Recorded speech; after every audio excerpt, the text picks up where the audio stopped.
Hi everyone, Chef Lisa here with Revive Wellness and My Viva Plan. The recipe I'm making today is a great one to take in your lunch, whether you're working from home or from the office.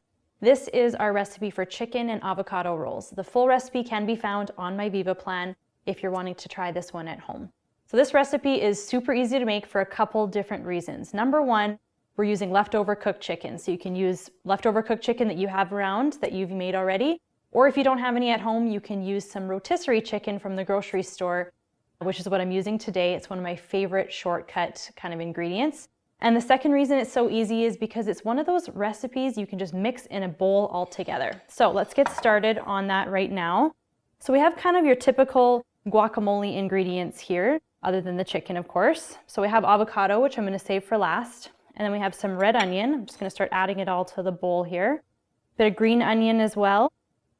Some jalapeno peppers for some heat, some diced tomatoes. I did take the seeds out of these so that it doesn't make it too watery.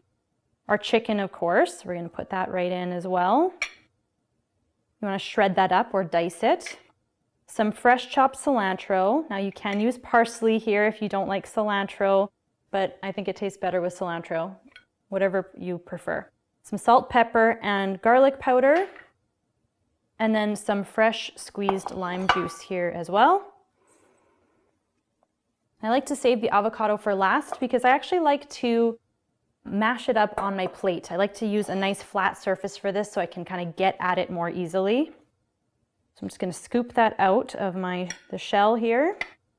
And you want to give it a good mash on the plate. Now if you have a nice ripe avocado, this kind of happens pretty quick. And you do want to use a ripe avocado here. No crunchy avocados allowed. So I just like to kind of mash that up separately a little bit. You can add it right to the bowl if you want to. That is perfectly fine as well. And I'm just going to scrape that in.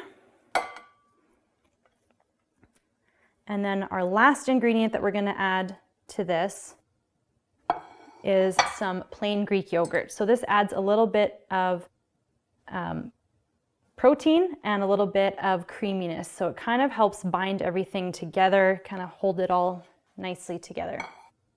We're just going to mix it all up, and that's all that's left to do, really. You want to mix it until it kind of forms a homogeneous mixture here. Shouldn't take too long.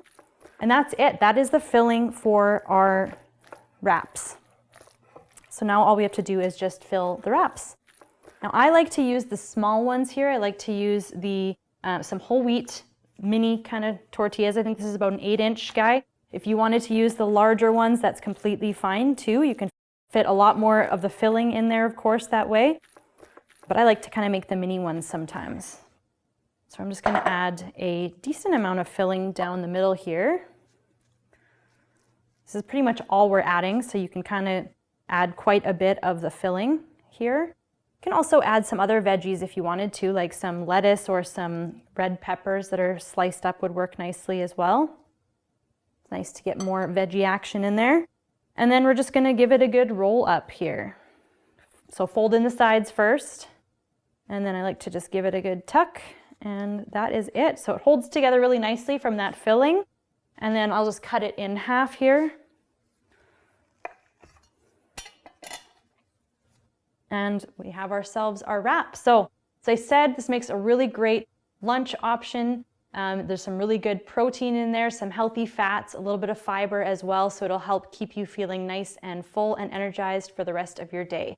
So I hope you give this one a try at home, and thanks for watching. We'll catch you next time.